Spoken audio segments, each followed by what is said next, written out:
Let me tell you, I am extremely excited to be here this morning. I get the opportunity to stand before all of you and to tell you about the inspiration of my life, Morgan, and to tell you how she has played such a major role in my life and the lives of so many people who have special needs. Now, before I get into all the details of that, I want to back up a little bit and tell you how I got to this point. As was mentioned, I was in the home building business, land development business, started when I was 19 and really loved the business and had an opportunity for 21 years to really get the business to run exactly like I wanted it to. And then 2005 came and a company out of California said, we want to put you in retirement. And if you remember back then, business was really booming. Things were wild and crazy in the economy. And so I said, okay. So I sold the companies, and then I went from the day of running numerous companies to the point of then going, okay, what am I going to do in the second half of my life? So many opportunities came to me. I had an opportunity to get into different businesses, reinvest in big ways, and do some neat stuff. But I also had the opportunity to take my daughter to school, something I never had a chance to do. I was able to go to Morgan's birthday parties and get to know her friends and talk to them and talk to parents. You see, let me tell you a little bit about Morgan. Morgan just turned 18 years old. But Morgan has special needs. Morgan has a tough time adding 2 plus 2. She can get there, but you got to work at it with her. Morgan has a tough time reading a simple sentence. She'll get there, but it's tough, and she'll get frustrated. She'll get upset at herself and wish she was someone else. Morgan is someone who has 26 screws in her back and 2 rods and 2 hangers to allow her to stand up straight. But let me tell you what Morgan has that's more important than anything. She has an attitude that is absolutely incredible. Every night when we put her to bed, she has a smile on her face. Every morning, she has a smile on her face. She has gone through all these different obstacles and things, but always keeps an attitude that is incredibly strong. And so through that inspiration and the opportunity to talk and see more and understand more about the special needs community, instead of all the opportunities that may exist from a business perspective, I decided maybe the second half of my life should be dedicated towards something else. And that was all because of the inspiration and the attitude of this wonderful young lady. Now, what does that mean? Well, what I thought I should do is build a foundation or form a foundation, which I did. But then something happened about 5 years ago that really caused what I'm here to talk about today, and that is Morgan's Wonderland. You see, we were on a family trip, and Morgan loves to go swimming. She doesn't really know how to swim and she's not real good at it, but she loves to flap around in the water and do what kids do. We went down to the pool at the hotel, and it was late in the day. It was a smaller hotel and a smaller pool, and there were 3 kids at the other end of the pool. And they were 2 of them were throwing a ball back and forth.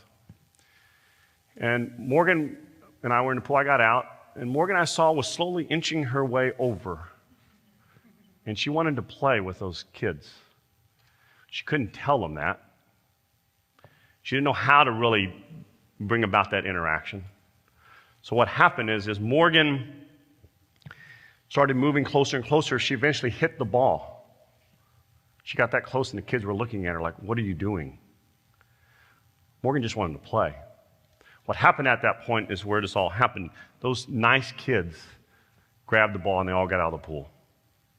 They got out of the pool because they didn't know what it would be like to really explore the joy and the happiness of playing with someone who maybe couldn't verbally say exactly what she wanted, but she was just like them in so many ways. But because they didn't understand that the interaction of play did not occur. As Morgan turned around, I saw her face, and I thought to myself, oh my God. She just looked at me like, I don't get it. She didn't say anything. She went back. I jumped in the pool. We played. As I sat there and we continued on for a couple weeks, after that vacation, I kept thinking about that turn of Morgan's head to me and the look that she had. And I have to tell you, I kept thinking about it, and I said, there's got to be a place that we can take Morgan to where everybody understands what's going on there in the element of play, and there'll be interaction between those who have special needs and those who don't have special needs. I didn't know what that meant, so I thought, well, I'll call some people, I'll go around and look at different parks in the country. What I found, if anything had anything to tie with special needs, a lot of times it was off the beaten path. It wasn't in the middle of everything else. It was all kind of by itself. And I said to myself, let's do one of these in San Antonio. What is this? I don't know what I'm going to do. I'm just going to do it. So I invited a bunch of people to a meeting to talk about the idea of building this park. And I just had a sheet of paper behind me that was basically white. And I said, I got this idea. I want to tell you what happened, and we can do better. And I invited doctors and therapists and teachers and people who have special needs. And we all spent hours and hours, and hundreds of people showed up. I thought, this is kind of cool, because we don't really know what we're even going to be talking about, totally. And they all showed up, and we went over and over and talked about if we built this park with the theory of and the idea of trying to bring down that barrier, what would be in it? Well, what I heard was numerous things, 8.5 pages of single-typed ideas. Then I said, okay, what I want to do is I want to get outside the box. I want to hire people to do this who have never done a park before. I want to hire an architect who's never done a park before. I want to hire an engineer who's never done a park before. I want to hire graphics people who have never done a park before, because I'm going to be told by them how you're supposed to build a park, and we're going to be different this time. So all these people who did everything for Morgan's Wonderland had never done it before. And that was the cool part. What they had, though, was some real grassroots ideas presented by people in the middle of it all, the people who really work with special needs individuals on a daily basis and understand it, and those who have special needs themselves. What I heard more than anything was, give us a place that is safe. You see, if I have a child who's autistic, to go to the park is tough, because you never know when that child might take a run. Wouldn't it be neat to go to a park and know that somehow, if that child did run, that you could kind of relax for a little bit? So when you go to Morgan's Wonderland, everybody gets an RFID tag. So we know exactly where they are at all times in the park, and you can find them through any of the video screens that exist throughout the park. The reason that exists is so that you can sit there, and if Johnny runs off, it's okay. You can go find him. You know exactly where he is, and you'll know everybody in your party within 3 seconds. We brought that kind of technology in. We also said, not only do we want a safe place, but we want a good environment. We want an environment that's a little different. What does that mean? Well, think about it. If you're in a wheelchair and you go to these wonderful places, do a great job from an ADA perspective, Disney World and all these places, but the crowds and the time it might take to do something and the impatience of people because they aren't sometimes. At Morgan's Wonderland, let's build a place that maybe could hold 4,500 or 5,000 people, but let's not ever have more than about 1,500 or 2,000 in there. Let's build it bigger so that the environment is one to where if you want to get onto a carousel and it takes longer, we will allow you an opportunity to get on that carousel. And if it takes 10 minutes, see, at the culture of Morgan's Wonderland, it's okay. We'll help you and get you on that carousel. And everybody is patient, because that's what Morgan's Wonderland is about. There is no other carousel like the one at Morgan's Wonderland. There is no other off-road adventure ride like the one at Morgan's Wonderland. There is no other train like the one that is at Morgan's Wonderland. These aren't big magical ideas. What we did basically at Morgan's Wonderland, I'm so proud of the people who had never done this before, but they said this: look, we are going to design a park for special needs, but we're going to build it for everyone. Because when you walk into Morgan's Wonderland, it looks like any other park. You don't see ramps and all that kind of stuff. It's a place where you walk in and go, I can play here, whether I have a special need or not. But those who do have special needs, they can do everything.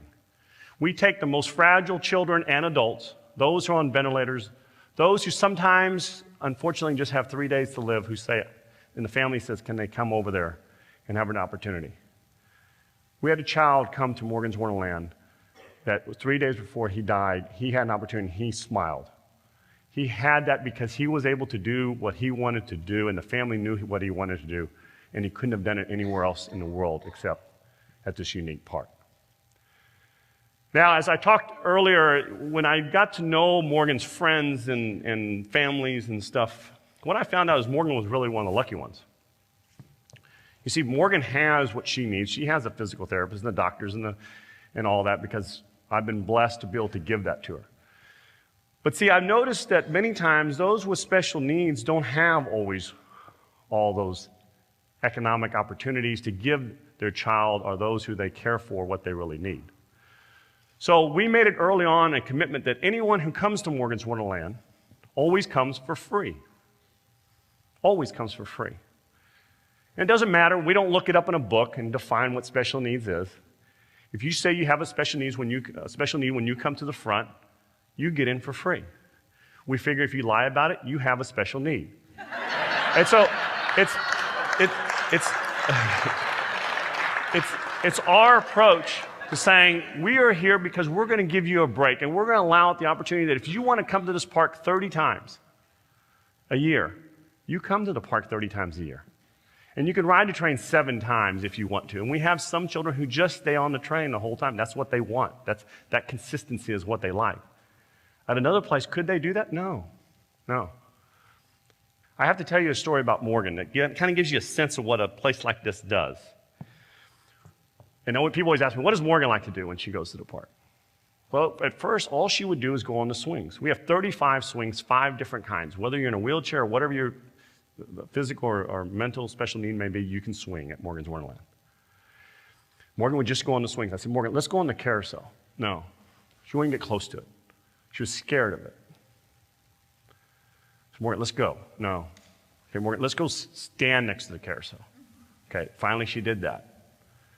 Then Morgan, after a while, eventually said, I said, Morgan, let's just go and sit on an animal. No. Okay, finally she did that. Then we got her on an elephant.